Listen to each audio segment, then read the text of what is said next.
दोस्तों, स्वागत है आपका हमारे चैनल आर के वर्मा में मुल्ला नसरुद्दीन की नई मजेदार बेस्ट कहानियां। मुल्ला नसरुद्दीन का हंगामा। दोस्तों, मुल्ला नसरुद्दीन सीधा उस दुकान पर पहुंचा जहां 2 महीने पहले उसने अपना असली परिचय देकर नयाज कुम्हार के लिए 400 तंके जुटाने के लिए नीलामी का सामान एकत्र किया था। उसी दिन से मुल्ला नसरुद्दीन से तुंदियल चाय वाले ने दोस्ती गांठ ली थी। उचित अवसर देखकर मुल्ला नसरुद्दीन ने उसे पुकारा, अली।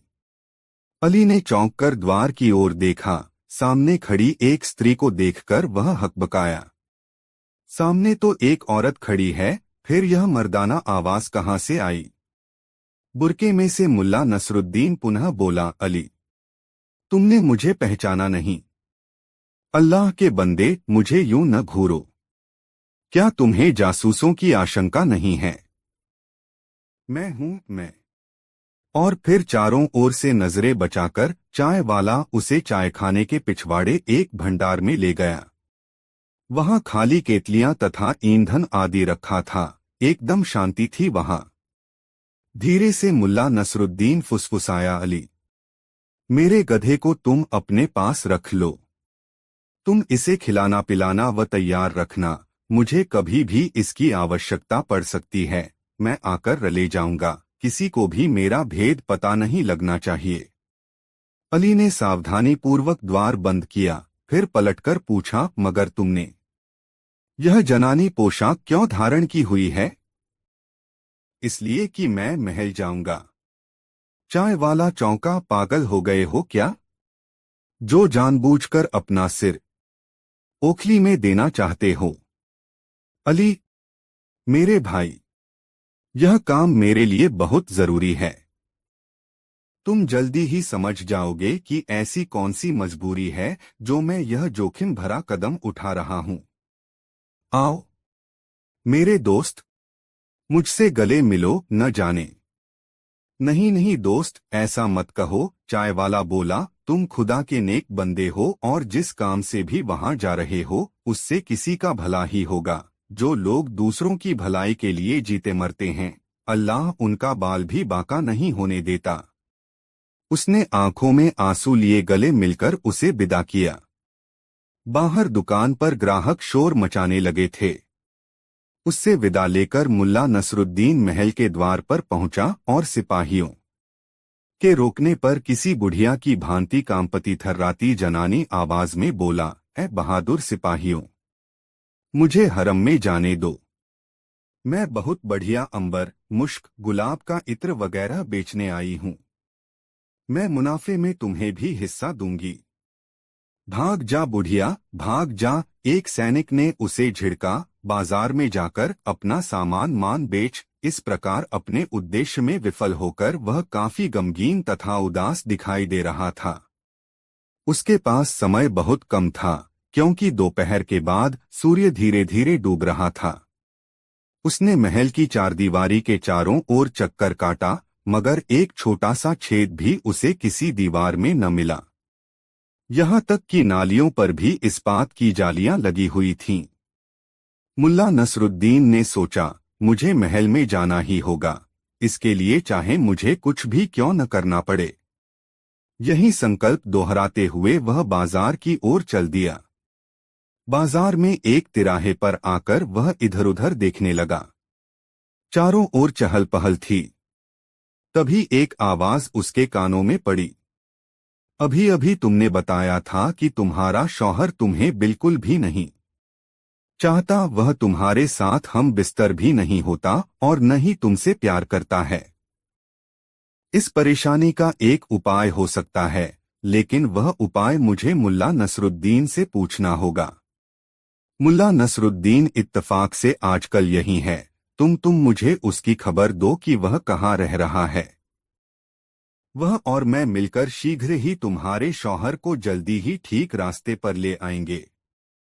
मुल्ला नसरुद्दीन ने इस आवाज के करीब जाकर देखा कि चेचकरू जासूस एक नमदे पर कुछ मनके बिखेरकर एक पुरानी सी किताब के पन्ने उलट रहा था।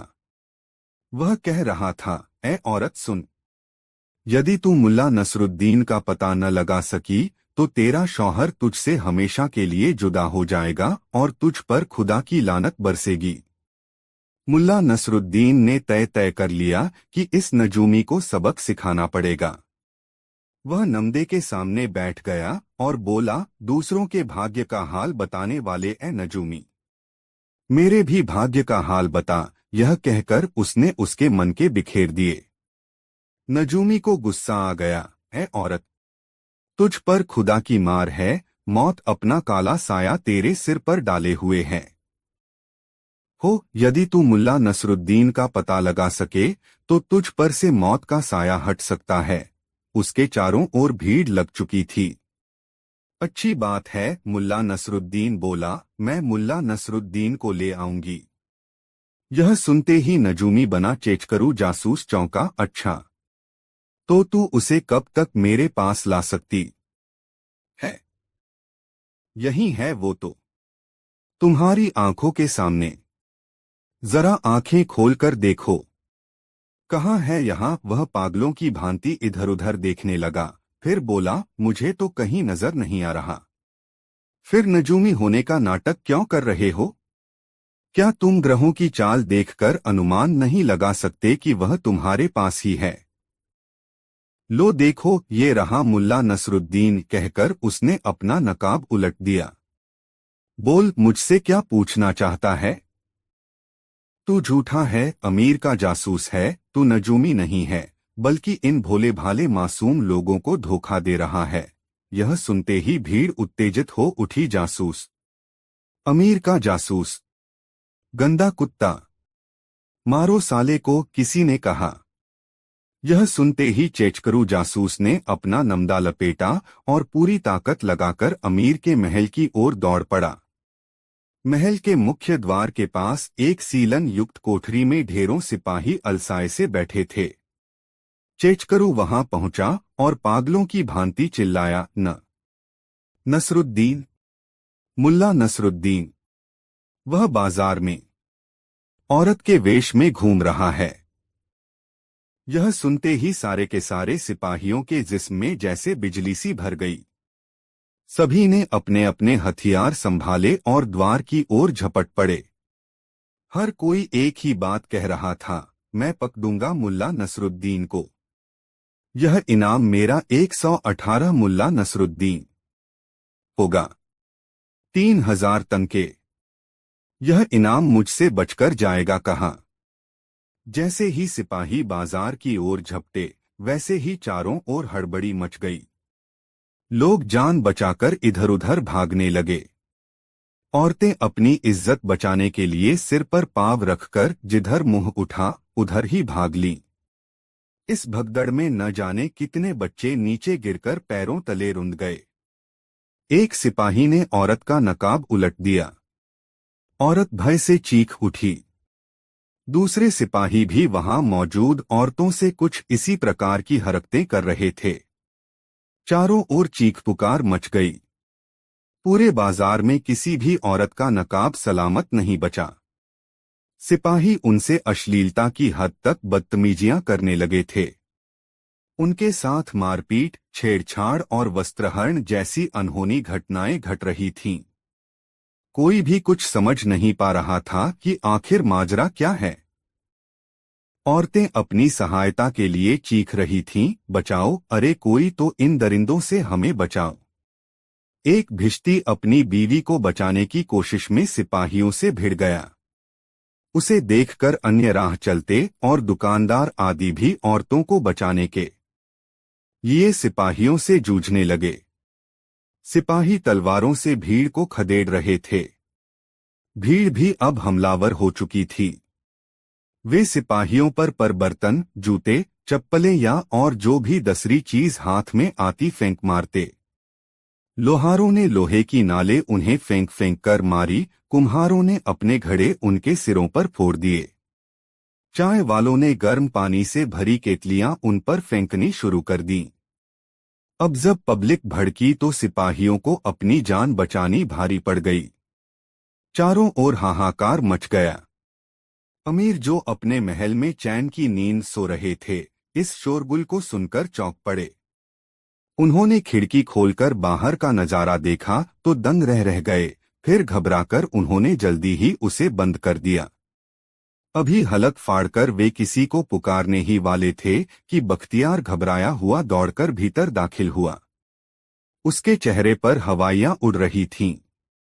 उसने कांपते हुए अमीर के आगे सिर झुकाया। हाँ हुजूर, हुजूर। अबे आगे भी तो कुछ बोल कमबख्त। तोपे कहाँ पर तैनात हैं? अरसला बेग कहाँ मर गया? अरसला बेग भी कांपता हुआ अमीर के सामने ने आ गया। वह घुटनों के बल जमीन पर गिर पड़ा और गिड़गिड़ाते हुए बोला, मेरे आका, मैं मैं आपका गुनहगार हूँ। मेरा सिर धड़ से जुदा करने का हुक्म जारी करें। कहते कहते वह रो ही पड़ा। अरसला बेग, अरसला बेग, धीरज से काम लो। अमीर उसके आंसुओं से प्रभावित होकर बोले, आखिर यह सब क्या हुआ? ए मेरे विद्वान आका, ए मेरे, इस प्रकार मिमियाना छोड़ो। खुलकर बताओ कि आपकी परेशानी और बदहवासी का क्या कारण है। बाजार में क्या हो रहा है? राज्य की हालत कैसी है? मुल्ला नसरुद्दीन, मेरे आका, वह औरत के वेश में घूम रहा है। यह सब उसी की करतूत है मेरे मालिक। मैं लाख कोशिश के बाद भी उसे पकड़ नहीं सका। मेरा सिर कलम करवा दीजिए, अरसला बेग ने पश्चाताप करते हुए कहा। यह सुनते ही अमीर ने अपना सिर थाम लिया। उसकी आंखों के सामने अंधकार सा छा गया और उसे ऐसा लगा मानो वह गम की गहरी खाई में डूबता चला गया हो। दोस्तों, यह वीडियो अपने मित्रों को जरूर शेयर करें। दोस्तों, मुल्ला नसरुद्दीन के लिए एक एक क्षण बड़ा ही कीमती था। उसने बाजार में अधिक देर घूमना मुनासिब न समझा और सिपाहियों की अक्ल ठिकाने लगाता हुआ अली के चायखाने पर आ पहुंचा। अपना भेद खुलते ही उसने चायखाने पर आकर अपना लिबास बदल लिया और फिर बाजार में चला गया, जहां आग में घी डालकर वह वापस आया। अभी वह अली से कुछ कहने ही जा रहा था कि एक कांपती हुई आवाज उसके कानों में पड़ी, हटो हटो, अरे भाई मुझे जाने दो, आखिर यहाँ हो क्या रहा है? मुझे जाने दो, मुझे महल में जाना है। महल, यह शब्द कानों में पड़ते ही मुल्ला नसरुद्दीन चौंककर पलटा। उसने देखा, झुकी पतली नाक व सफेद दाढ़ी वाला एक बूढ़ा ऊंट पर बैठा था। देखने में वह अरबी लगता था। उसकी पगड़ी पर एक विशेष चिन्ह अंकित था जो उसका आलिम होना सिद्ध करता था। वहां मची मारकाट और दंगे फसाद से भयभीत होकर वह ऊंट के कुबड़ से चिपट गया था और एक आदमी उसे पकड़कर ऊंट से नीचे घसीटने की चेष्टा कर रहा था। बूढ़ा बुरी तरह घबराकर चिल्ला रहा था। मुल्ला नसरुद्दीन ने समझ लिया कि इसी आदमी के माध्यम से वह महल में दाखिल हो सकता है। आगे बढ़कर उसने उसे उस व्यक्ति से बचाया, फिर उसके ऊंट को अपने गधे के पास बांधकर उसे अली के चायखाने में सुरक्षित ले आया। बाहर मचे हंगामे के कारण चायखाना खाली पड़ा था। अरे भाई, आखिर यहाँ यह सब क्या हो रहा है? गदर मच रहा है, गदर, मुल्ला नसरुद्दीन ने उसे और अधिक डराते हुए पूछा। आप कौन हैं और कहाँ जाना चाहते हैं? मुझे तो महल में जाना है, अमीर से मिलने। बुजुर्गवार मुल्ला नसरुद्दीन ने उसे समझाया। अमीर से मिलना इतना आसान नहीं कि आप गए और अमीर से मिल लिए।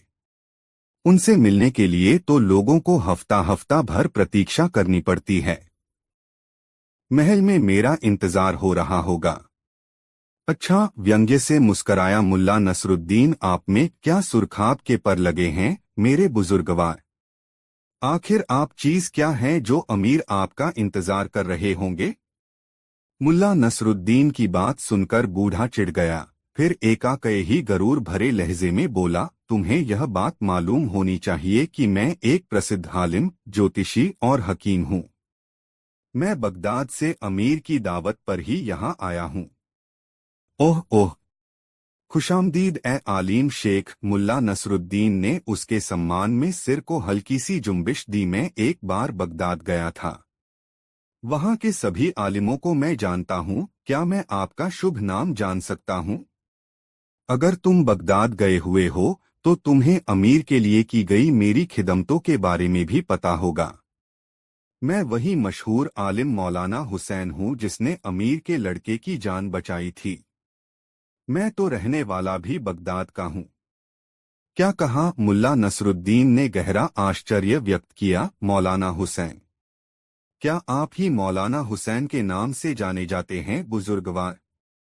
ए भले आदमी, मेरी बात सुनकर तुम्हें इतना आश्चर्य क्यों हो रहा है? मौलाना हुसैन ने हैरानी से पूछा। उसने सोचा कि शायद मुल्ला नसरुद्दीन उससे बहुत ज्यादा प्रभावित हो गया है। आथा अपनी शान में कसीदा पढ़ते हुए वह स्वयं ही बोला, विद्वता में अद्वितीय, वैद्यक तथा ज्योतिष शास्त्र में निपुण मशहूर आलिम मौलाना हुसैन मैं ही हूँ। लेकिन तुम देख रहे हो कि घमंड मुझे छू भी नहीं गया है। देखो, मैं तुम जैसे छोटे आदमी से भी कितनी आत्मीयता से पेश आ रहा हूँ। बुजुर्ग ने सोचा कि यदि मैं इसके सामने अपने आप को बढ़ा चढ़ाकर पेश करूंगा तो ये दूसरे लोगों के बीच और अधिक बढ़ा चढ़ाकर मेरी तारीफ करेगा। इस प्रकार इस मुल्क में मेरा मान सम्मान होने लगेगा। आम लोगों में होने वाली चर्चा जासूसों और भेदियों की मार्फत अमीर तक पहुंचती है। उसका ख्याल था कि इस प्रकार उसकी विद्वता का सिक्का जम जाएगा। इसी कोशिश में उसने अपने पुराने आलिम मित्रों के बहुत से वाक्य दोहराए और सितारों के योग व आपस में उनके संबंध भी बताने शुरू किए। मुल्ला नसरुद्दीन ने बड़े गौर से उसकी बातों को सुना। वह एक एक बात अपने दिमाग में बैठाता जा रहा था। बूढ़ा अपनी ही री में बोले जा रहा था। वह इस बात से पूरी तरह बेखबर था कि मुल्ला नसरुद्दीन के दिमाग में कुछ और ही खिचड़ी पक रही थी। मौलाना की सारी बातें बड़े सब्र से सुनने के बाद मुल्ला नसरुद्दीन बोला, नहीं, विश्वास नहीं होता कि आप ही मौलाना हुसैन हैं। अरे दोस्त, विश्वास करो। विश्वास करो कि मैं ही मौलाना हुसैन हूँ। अपने शब्दों पर जोर देते हुए बूढ़े आलिम ने कहा, इसमें आश्चर्य की क्या बात है? आखिर तुम विश्वास क्यों नहीं करते? मुल्ला नसरुद्दीन ने चेहरे पर ऐसे भाव पैदा किए मानो वह गहरी सोच में डूब गया हो। फिर एकाएक ही बोला, मेरे बुजुर्ग, लगता है आपकी शामत आने वाली है। अब आपको कोई नहीं बचा सकता। हे मेरे विद्वान आलिम, बुखारा में कदम रखने से पहले कम से कम अपने सितारे तो देख लिए होते। यह सुनते ही बूढ़े आलिम के हाथ से चाय का प्याला छूट गया। चाय का घंट हलक में जाकर ऐसा लगा कि उस पर खांसी का दौरा सा पड़ गया। पलक झपकते ही उसकी शेखी गायब हो गई। जैसे तैसे उसने अपने आप पर काबू पाया। फिर बोला, आप ऐसा क्यों कह रहे हैं भाई? आखिर बात क्या है? मुल्ला नसरुद्दीन ने बाजार की ओर इशारा करके कहा, क्या आपको मालूम नहीं कि यह सारी गड़बड़ी आपके ही कारण हुई है? मेरे कारण? मेरे कारण कैसे? क्या यह सच नहीं है कि आपने बगदाद से रवाना होने से पहले यहाँ खुल्लम खुल्ला यह ऐलान किया था कि आप अमीर के हरम तक पहुँच जाएंगे और उनकी बेगमों को छी यह कहते हुए भी शर्म आती है। हुसैन साहब, आपको ऐसी बात कहते हुए शर्म नहीं आई? यह सुनते ही बुजुर्ग का मुंह खुला का खुला रह गया। आंखें फटसी पड़ी और डर के मारे हिचकियां आने लगीं।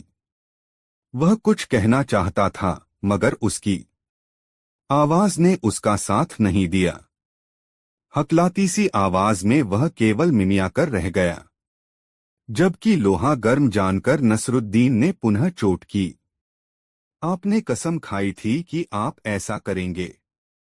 अभी कुछ देर पहले मुनादी वाले यही ऐलान करके गए हैं कि आप जैसे ही बुखारा की सरहद में कदम रखें आपको पकड़कर फांसी दे दी जाए। इसी बात के जुनून में यहाँ के लोग हर छोटे बड़े देशी विदेशी आलिम के खून के प्यासे हो गए हैं। और क्या सैनिक, क्या नागरिक, सब आपको ढूंढते फिर रहे हैं। अभी कुछ देर पहले पिछले चौराहे पर लोगों ने इस्तांबुल के एक आलिम को जिंदा जलाने की कोशिश की। खुदा खैर करे हुसैन साहब, आपका अब न जाने क्या होगा। बूढ़ा आलिम बुरी तरह कराहने लगा। उसका दिमाग कुंद हो गया था और वह समझ नहीं पा रहा था कि उसके खिलाफ यह चाल किसने चली। और अब यदि लोगों को यह पता चल जाए कि आप यहाँ बैठे हैं तो लोग यहीं आकर आपकी तिक्का बोटी कर देंगे। आपकी तो बात क्या कहूँ, आपसे बात करने या यहाँ ठहराने के जुर्म में मुझे भी सरेआम फांसी पर लटका दिया जाएगा। मैं मैं बगदाद लौट जाऊंगा। बूढ़ा आलिम लगभग रो पड़ा। मुझे फौरन यहाँ से लौट जाना चाहिए, मगर आप यहाँ से बाहर नहीं निकल सकते। यदि किसी प्रकार आप फाटक तक पहुँच भी गए तो वहाँ सिपाही आपको पकड़ लेंगे। ए मेरे मेहरबान दोस्त, कसम खुदा पाक की, मैं बिल्कुल निर्दोष हूँ। ऐसी गुस्ताख बात मैं कभी कह ही नहीं सकता। हाय कमबख्ती, ये क्या मुसीबत आ गई। ए खुदा के नेक बंदे, वह मुल्ला नसरुद्दीन के सामने गिड़गिड़ाया। ऐसे कठिन वक्त में तू ही मेरी मदद कर। मैं मदद करूं? मैं कैसे मदद करूं? मुल्ला नसरुद्दीन ने आंख तरेरी। मुझे करना तो यह चाहिए कि अपने आका का सच्चा व वफादार सेवक होने के कारण आपको पकड़कर तुरंत सिपाहियों को सौंप दूं ताकि मुझ पर आपके साथ सांठगांठ करने का इल्जाम न लगे। बूढ़ा आलिम बुरी तरह रोने लगा। जब मुल्ला नसरुद्दीन को महसूस हो गया कि मामला पूरी तरह जम गया है, तब वह बोला, एक बात बताएं बुजुर्गवार। पूछो पूछो मेरे भाई। आप कहते हैं कि लोगों ने आपको बदनाम करने के उद्देश्य से ऐसा किया है और आप बिल्कुल निर्दोष हैं। हाँ भाई, हाँ, यही सच है। ठीक है, मुझे आपकी बात पर पूरा विश्वास है कि आपको इस साजिश में जानबूझकर फांसा जा रहा है, वरना इस उम्र में आपका किसी हरम से क्या देखभाल। बिल्कुल सही बात है, मगर अब कुछ ऐसा रास्ता तो बताओ मेरे भाई कि इस मुसीबत से मेरी जान छूटे। रुसा होकर बूढ़ा आलिम बोला, आप मेरे साथ आइए। नसरुद्दीन उसे पीछे वाले कक्ष में ले आया जिसमें ईंधन आदि रखा था। फिर जो जनाना कपड़े पहने हुए थे उनकी पोटली उसकी ओर बढ़ाकर बोला, ये कपड़े मैंने अपनी बीवी के लिए खरीदे हैं। यदि आप चाहें तो आपकी पोशाक व साफे आदि से मैं इन्हें बदल सकता हूं। जनाने कपड़े पहनकर व नकाब से चेहरा ढककर आप सिपाहियों व जासूसों की नजरों से बच सकते हैं।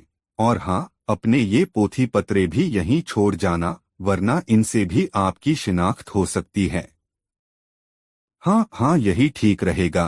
बूढ़ा तुरंत अपने कपड़े उतारने लगा। उसने जनाने कपड़े पहन लिए और जब वह पूरे कपड़े पहनकर तैयार हो गया तो नसरुद्दीन उसे बाहर ले आया और उसे ऊंट पर बैठाकर बोला, खुदा हाफिज है आलिम। औरतों वाली मधुर व पतली आवाज में बोलना न भूलना। इधर आलिम की रवानगी हुई, उधर मुल्ला नसरुद्दीन की आंखें चमक उठीं। अब उसके लिए महल में दाखिल होने का रास्ता साफ हो चुका था। अब उसकी गुलजान का कोई बाल भी बांका नहीं कर सकता था। दोस्तों, यह कहानी आपको कैसी लगी कमेंट में जरूर बताएं। चार दोस्तों मुल्ला नसीरुद्दीन अपनी बेगम के साथ अपने पुश्तैनी मकान में रहता था। मकान बहुत पुराना था और जीर्णशीर्ण अवस्था में पहुंच चुका था। बरसात के दिन थे। आसमान में बादल छाए हुए थे। हल्की बूंदाबांदी हो रही थी। बुजुर्गों का अनुमान था कि कभी भी घनघोर वर्षा हो सकती है। बारिश के दिनों में मुल्ला नसीरुद्दीन की पत्नी परेशान रहा करती थी। छत से रिसाव होता रहता था। घर की चीजें बारिश के पानी से गीली होकर खराब होने लगती थीं। वह हर बरसात में मुल्ला नसीरुद्दीन को मकान की मरम्मत कराने के लिए कहती, मगर मुल्ला नसीरुद्दीन की कमाई इतनी नहीं थी कि वह अपने मकान की मरम्मत करा सके। इधर छत के रिसाव को लेकर मुल्ला और उसकी पत्नी के बीच रोज चकचक हो रही थी। जितनी जोर से वर्षा होती उतनी जोर से मुल्ला की पत्नी चीखती चिल्लाती। आज सुबह साइबान में उसका पाँव फिसल गया, तब उसने मुल्ला नसीरुद्दीन को खपती और निठल्ला कहकर कोसा। मुल्ला नसीरुद्दीन के लिए खपती और निठल्ला संबोधन असह्य हो गया और वह बारिश की परवाह किए बगैर अपने घर से बाहर निकल गया। बहुत देर तक मुल्ला नसीरुद्दीन गांव की गलियों में बेचैन सा घूमता रहा। गांव के एक कोने में उसने एक मकान बनता देखा तो यह जानने के लिए उत्सुक हो उठा कि आखिर एक मकान बनाने के लिए कितने पैसों की जरूरत होगी। वह मन ही मन कुछ सोचता हुआ निर्माण स्थल के पास चला आया। उस समय भी हल्की बारिश हो रही थी। मुल्ला नसीरुद्दीन पानी से तरबतर हो रहा था। मुल्ला निर्माणाधीन मकान के अहाते में घुस आया और छज्जे के नीचे आकर खड़ा हो गया, मानो वह पानी से बचने के लिए वहां आ गया हो। थोड़ी देर के बाद उसे पीछे से किसी ने टोका, तुम मुल्ला नसीरुद्दीन हो न? मुल्ला नसीरुद्दीन पीछे से आई आवाज सुनकर बैंक गया और पीछे मुड़कर देखा। उसकी आंखों के सामने एक संभ्रांत वृद्ध मुस्कुराता हुआ खड़ा था। उसकी सफेद शफ्फाफ दाढ़ी में अजीब सी चमक थी। बाल भी सफेद थे और भौहें भी सफेद थीं। वह चमकीला सफेद रेशमी लिबास पहने हुए था। मुल्ला नसीरुद्दीन ने गौर किया तो उसे उस वृद्ध की मुस्कान जानी पहचानी लगी। ज़ेहन पर जोर देने पर उसके मुंह से बेसाख्ता निकला, अरे आप कलीमुल्लाह चाचा। बूढ़े ने हंसते हुए हाँ की मुद्रा में गर्दन हिलाई और अपनी बाहें फैला दीं। मुल्ला नसीरुद्दीन भी दौड़कर उस वृद्ध से लिपट गया। यह इत्तफाक मुल्ला नसीरुद्दीन और कलीमुल्लाह दोनों के लिए सुखद था। कलीमुल्लाह उसके पिता के मित्र थे। जिस साल उसके पिता का निधन हुआ था उसी साल कलीमुल्लाह अपने बेटे के पास अरब चले गए थे। उनका इकलौता बेटा अरब में जाकर बस गया था और वहीं लकड़ियों के कारोबार में लगा हुआ था। कलीमुल्लाह के साथ उनकी बेगम भी अरब चली गई थीं। इस गांव में उनकी इफरात संपत्ति लावारिश पड़ी थी। 3 साल पहले कहीं से मुल्ला नसीरुद्दीन को खबर मिली कि कलीमुल्लाह चाचा की बेगम का निधन हो गया है। उस दिन वह बहुत उदास हो गया था। वह कलीमुल्लाह साहब की बेगम को चाची जान कहा करता था। वे उसको बहुत प्यार करती थी। अपने बेटे और उसमें वे कोई फर्क नहीं करती थीं।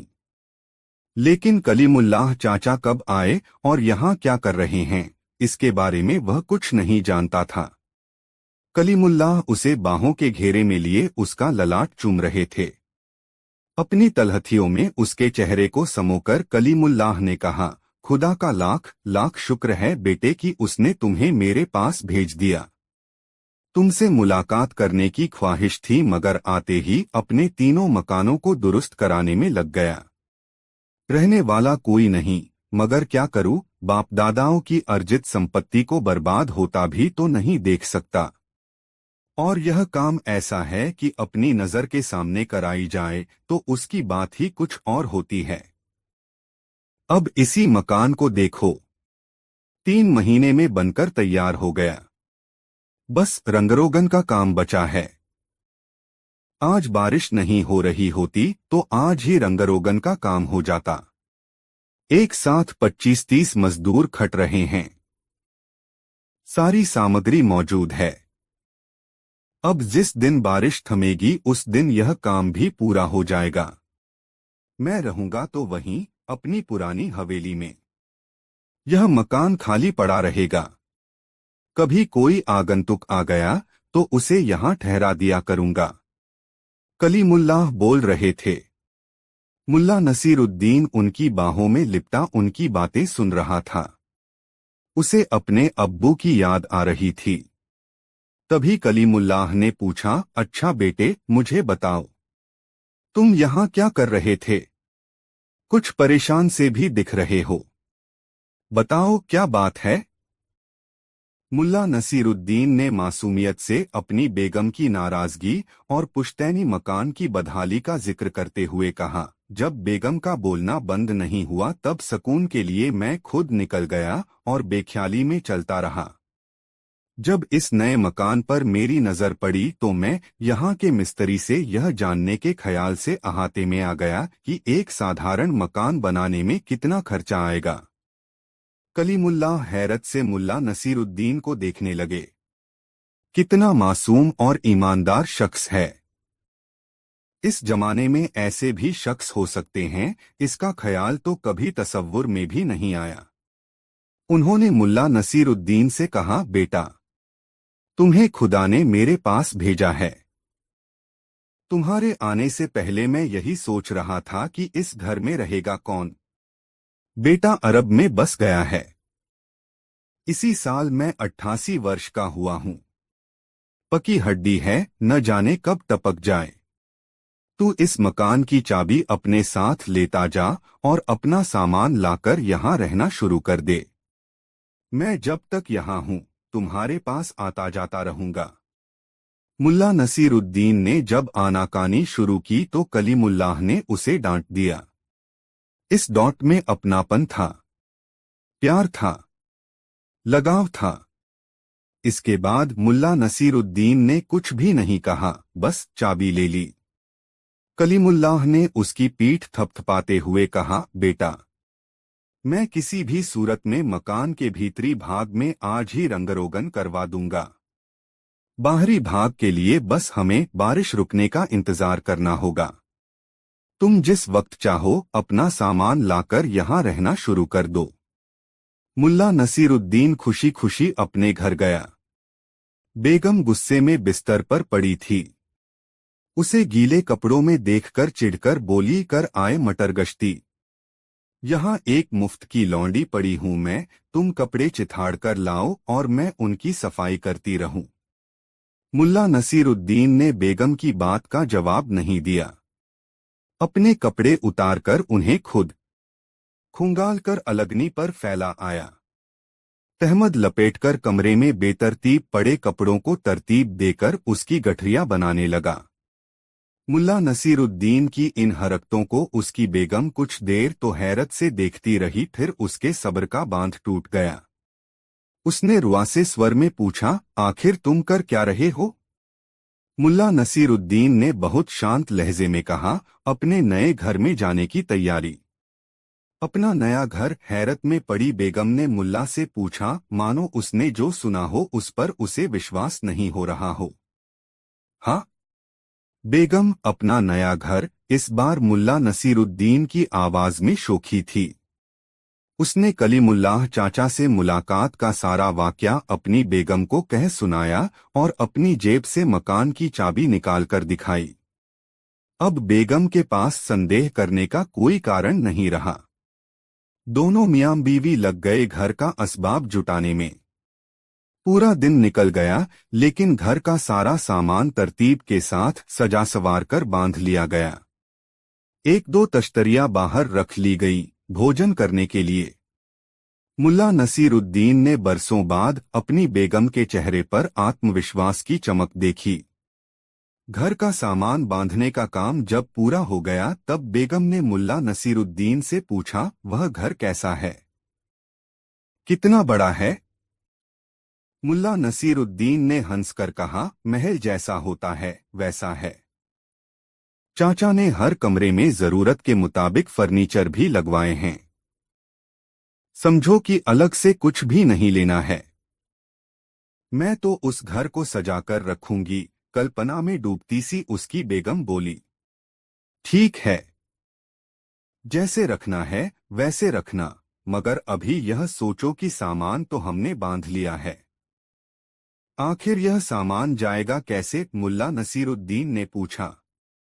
क्यों, सामान ले जाने में क्या दिक्कत है? बेगम ने पूछा। दिक्कत ही दिक्कत है बेगम। आखिर सामान ले जाने वाले को कुछ मजदूरी तो देनी पड़ेगी। जेब में तो एक धेला भी नहीं है। खैर, कल दिन साफ रहा, बारिश नहीं हुई तब बाजार में जाकर किसी से कुछ काम मांग लूंगा। और इसके बाद दोनों मियां बीवी भोजन करके सो गए। मध्य रात्रि के बाद कुछ खटपट की आवाज से मुल्ला नसीरुद्दीन की नींद खुल गई। उसने बिस्तर पर पड़े पड़े देखा कि 4-5 आदमी घर में बांधकर रखे गए सामानों के गट्ठरों को उठाकर बाहर ले गए और उसी सड़क पर जाने लगे जिसके अंत में कलीमुल्लाह चाचा का वह निर्माणाधीन मकान था। चोर इत्मीनान से सिर पर गट्ठर उठाए तेज गति से बढ़े जा रहे थे। कुछ देर के बाद वह निर्माणाधीन मकान आ गया। तब मुल्ला नसीरुद्दीन ने बुलंद आवाज में चोरों से कहा, हाँ तो भाइयों, अब ये गट्ठर बाईं तरफ वाले मकान में ले चलो।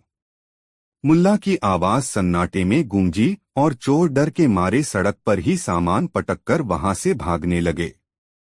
मुल्ला ने चीख कर कहा, अरे भागते क्यों हो? अपनी मजदूरी तो लेते जाओ। मगर चोर रुके नहीं, भागते ही रहे और मुल्ला की नजरों से ओझल हो गए। मुल्ला नसीरुद्दीन ने जेब से चाबी निकाली, घर का फाटक खोला और बारी बारी से सारे गट्ठर उठाकर घर में रखकर फिर मकान के फाटक पर ताला लगाया और अपने घर आ गया। सबेरा हो चला था। बेगम जग गई थी। मुल्ला को देखते ही उसने पूछा, कहाँ चले गए थे? मुल्ला ने हंसते हुए कहा, सामान नए घर में रखने गया था। अब तुम भी चलो, वहीं हाथ मुंह धोना। बेगम आश्चर्य से मुल्ला नसीरुद्दीन को देखे जा रही थी। दोस्तों, यह मजेदार कहानी आपको कैसी लगी कमेंट में जरूर बताएं और चैनल सब्सक्राइब करना ना भूले। दोस्तों, मुल्ला नसीरुद्दीन बूढ़ा हो चुका था। जीवन जीने के उसके निराले अंदाज के कारण उसके पास लोगों की भीड़ लगी रहती थी। ये ऐसे लोग थे जिन्हें लगता था कि मुल्ला नसीरुद्दीन में कोई करिश्माई ताकत है जो उसे हर तरह की मुसीबत से महफूज रखती है। मुल्ला इन लोगों को समझाता रहता था कि उसमें कोई करिश्माई ताकत नहीं है, बल्कि और लोगों से उसमें केवल इतना फर्क है कि वह कुछ करने से पहले यह नहीं सोचता कि लोग क्या कहेंगे और करता वही है जो उचित हो, न्यायसंगत हो। ये लोग जो उसके आसपास बने रहते थे, वे गर्व से कहा करते थे, हम मुल्ला नसीरुद्दीन के शिष्य हैं। मुल्ला नसीरुद्दीन के बार बार कहने पर जब उसके ये शिष्य यह स्वीकार करने को तैयार नहीं हुए कि उसमें कोई करिश्माई ताकत नहीं है, तब एक दिन बहुत विचार करने के बाद उसने अपने शिष्यों को अपने पास बुलाया। फिर एक शिष्य को निर्देश दिया, जाओ रहमत खान, मेरा गधा लेकर आओ। रहमत खान तुरंत गधा लेकर उपस्थित हुआ। मुल्ला नसीरुद्दीन गधे पर उल्टा बैठा, यानी गधे के दुम की तरफ अपना मुंह करके बैठा। मुल्ला नसीरुद्दीन को उसके एक शिष्य ने टोका, मुल्ला साहब, आप गधे पर उल्टा बैठे हैं। ऐसे बैठा देखकर लोग आपको क्या कहेंगे? अरे अभी से इतनी बेसब्री क्यों? वक्त आने पर तुम्हें तुम्हारे प्रश्न का उत्तर अवश्य मिल जाएगा। बेसब्र मत हो, थोड़ा इंतजार करो, मुल्ला नसीरुद्दीन ने उस शिष्य को जवाब दिया। फिर मुल्ला ने अपने गधे को एड़ लगाई, गधा चल पड़ा, ठपट पटपाक, ठप टप टपाक। अब एक अजीब नजारा था गांव की सड़कों पर। गधे पर उल्टा बैठे मुल्ला और मुल्ला की ओर मुंह कर चलते उसके शिष्य। गधा गांव की हर गली से परिचित था, इसलिए वह हर उस राह से गुजरा जिससे प्रायः मुल्ला नसीरुद्दीन गुजारा करता था। जो भी इस नज़ारे को देखता, हंसे बिना नहीं रहता। मुल्ला के गधे के साथ अब मुल्ला के शिष्यों के अलावा गांव के लोग भी चलने लगे थे। धीरे धीरे उस हुजूम को देखकर ऐसा लगने लगा कि गांव में मुल्ला नसीरुद्दीन को गधे पर उल्टा बैठाकर उसका जुलूस निकाला गया है। जुलूस में शामिल लोग मुल्ला नसीरुद्दीन का मखौल उड़ाने लगे। ही हाहा का दौर शुरू हो गया। यह देखकर मुल्ला नसीरुद्दीन का एक शिष्य मुल्ला के पास पहुंच गया और मुल्ला से कहने लगा, जनाब, अब आप गधे पर सीधा बैठकर चलें। जुलूस में शामिल लोग आपका मजाक उड़ा रहे हैं। मुझसे सहन नहीं हो रहा है। सहन नहीं हो रहा है। क्यों? मैं तो मजे से अपने गधे पर बैठा हूँ, मुल्ला नसीरुद्दीन ने हंसते हुए अपने शिष्य से पूछा। शिष्य मौन रहा। तब मुल्ला ने उससे कहा, देखो, मैं तेरे जज्बात की कदर करता हूँ, मगर मैं यह सोचकर अपना इरादा कैसे बदल लूं कि लोग क्या कहते हैं या लोग क्या कहेंगे। अब देखो न, गधे पर मैं सीधा बैठकर चलूं तब भी तो जितने मुंह उतनी बातें होंगी। लोग कहेंगे, गुरु की ओर पीठ करके चल रहे हैं शिष्य सारे। जब तुम लोग गधे के आगे चलोगे और जब तुम लोग मेरे पीछे पीछे चलने लगो तो मैं उस सुख से वंचित हो जाऊंगा जो मुझे अभी मिल रहा है। मैं बस गधा पर उल्टा बैठने के कारण यह सुख प्राप्त कर पा रहा हूँ। मैं उल्टा बैठा हूँ और तुम लोग मेरे पीछे पीछे चल रहे हो, फिर भी मुझे तुम लोगों का चेहरा देखना नसीब हो रहा है। हंसता, खिलखिलाता, मस्ती भरा चेहरा। कितना आनंद है इस तरह तुम लोगों को देखने में, यह बताना भी आसान नहीं है। लेकिन ये लोग आपको मूर्ख कह रहे हैं, शिष्य ने खींचकर कहा। मुल्ला नसीरुद्दीन ने पूछा, तुम यही चाहते हो न कि ये लोग मुझे मूर्ख नहीं कहें? तो यह भी बहुत आसान बात है। मैं चीखता हूँ मुल्ला, तुम लोग नारा लगाओ मूर्ख है। मैं पुकारूं मुल्ला के शिष्य, तुम लोग चीखो मूर्खाधिराज। देखो, तंग करने वाली जमात खुद ब खुद इस भीड़ से निकल जाएगी। इसके बाद मुल्ला मूर्ख है और मुल्ला के शिष्य मूर्खाधिराज की जबरदस्त नारेबाजी होने लगी। देखते देखते उस भीड़ से तंग करने वाले लोग निकल गए। फिर मुल्ला के शिष्यों ने तय किया कि अब वे काम करेंगे उचित और न्यायसंगत काम। इस बात की परवाह नहीं करेंगे कि लोग क्या कहेंगे। दोस्तों, वीडियो को एक लाइक जरूर कर दे। 6 मुझे धन दो हे भगवान। बहुत मजेदार कहानी। दोस्तों, एक बार मुल्ला नसीरुद्दीन अपनी बेगम के साथ अपने ममिया श्वसुर मोहम्मद रसूख जिलानी के घर गया हुआ था। हर बार की तरह पूरी राजधानी में चर्चा फैल गई, मुल्ला नसीरुद्दीन आए हुए हैं। खबर सुल्तान के पास भी पहुंची। सुल्तान ने मोहम्मद रसूख जिलानी के घर आमंत्रण भेजा, मुल्ला साहब, कुछ दिन मुझे भी मेहमानवाजी का मौका दीजिए। सुल्तान का पैगाम मिलते ही मोहम्मद रसूख जिलानी बहुत खुश हुआ। उसके लिए यह इज्जत बढ़ाने वाली बात थी कि उसके भगिनी दामाद को सुल्तान ने अपना खास मेहमान बनने का आमंत्रण दिया है।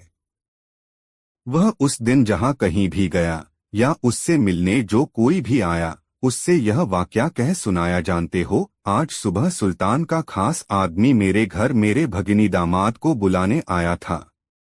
सुल्तान उसकी बड़ी इज्जत करते हैं और उसे अपना अतिथि बनाना चाहते हैं। यह सूचना धीरे धीरे पूरी राजधानी में प्रसारित हो गई। मामा के कहने पर मुल्ला नसीरुद्दीन भी सज-धज कर सुल्तान के पास चला गया। सुल्तान ने उसकी बड़ी इज्जत की और अपने मेहमान खाने में ठहराया। दूसरे दिन सुल्तान ने अपने दरबार में मुल्ला नसीरुद्दीन को खास शाही मेहमान के रूप में आमंत्रित किया और दरबारियों से उसका परिचय विद्वान पुरुष के रूप में कराया। उसने दरबारियों से कहा कि वे लोग चाहें तो मुल्ला नसीरुद्दीन से अपनी किसी भी शंका का समाधान पूछ सकते हैं। इस प्रकार दरबारियों ने मुल्ला नसीरुद्दीन से तरह तरह के सवाल किए और मुल्ला नसीरुद्दीन ने सभी सवालों का माकूल जवाब देकर सुल्तान के दरबार में अपनी हाजिर जवाबी की धाक जमा ली। सुल्तान भी मुल्ला नसीरुद्दीन की विद्वत्ता का कायल हो गया। जब सभी दरबारियों ने अपने अपने सवाल पूछ लिए तब दरबार में हल्की फुल्की बातें भी शुरू हो गई। अचानक सुल्तान ने मुल्ला नसीरुद्दीन से पूछा, मुल्ला साहब, यदि खुदा आपको मिल जाए और आपसे कहे मांगो, क्या मांगते हो? तब आप क्या मांगेंगे? मुल्ला नसीरुद्दीन ने हंसते हुए कहा, यदि ऐसा हुआ तो मैं अपने दोनों हाथ उठाकर कहूंगा, या खुदा मुझे दौलत बख्शो, मेरा दामन दौलत से भर दो। सुल्तान ने चकित होकर मुल्ला नसीरुद्दीन की तरफ देखा। उसे मुल्ला नसीरुद्दीन जैसे काबिल इंसान से यह उम्मीद नहीं थी कि वह खुदा से दौलत की मांग करेगा। उसने तो सोचा था कि मुल्ला ज्ञान, विवेक, बुद्धि जैसी कोई चीज मांगेगा, मगर मुल्ला तो आम इंसानों की तरह धन के लिए लालायत है। ऐसा सोचकर सुल्तान को अपनी श्रेष्ठता का बोध हुआ और उसने मुल्ला से कहा, अरे जना, आप भी दौलत के लिए ही दामन फैलाने वालों की पांत में खड़े हैं। मुझे तो यदि खुदा से कुछ मांगने का मौका मिला तो मैं कहूँगा, या खुदा, मुझे अक्ल बख्शो, बुद्धि दो, ज्ञान दो, विवेक दो। सुल्तान को बीच में ही टोकते हुए मुल्ला नसीरुद्दीन ने कहा, मैं जानता हूँ सुल्तान, आप सही कह रहे हैं। इंसान की फितरत ही ऐसी होती है कि वह अपने अभाव को दूर करने के लिए तत्पर रहता है। जैसे मेरे पास दौलत नहीं है तो मैं मांगता हूँ, मुझे दौलत दे दो। आप भी तो वही मांगेंगे न, जिस चीज की कमी आपको महसूस होती है। उसकी टिप्पणी सुनकर सुल्तान हक्का बक्का रह गया। दोस्तों, वीडियो को एक लाइक जरूर कर दे और यह कहानी आपको कैसी लगी कमेंट में जरूर बताएं। ऐसी और नई मजेदार कहानी सुनने के लिए हमारे चैनल आर के वर्मा को सब्सक्राइब जरूर कर ले और यह वीडियो अपने मित्रों के साथ जरूर शेयर करें। वीडियो देखने के लिए बहुत बहुत धन्यवाद।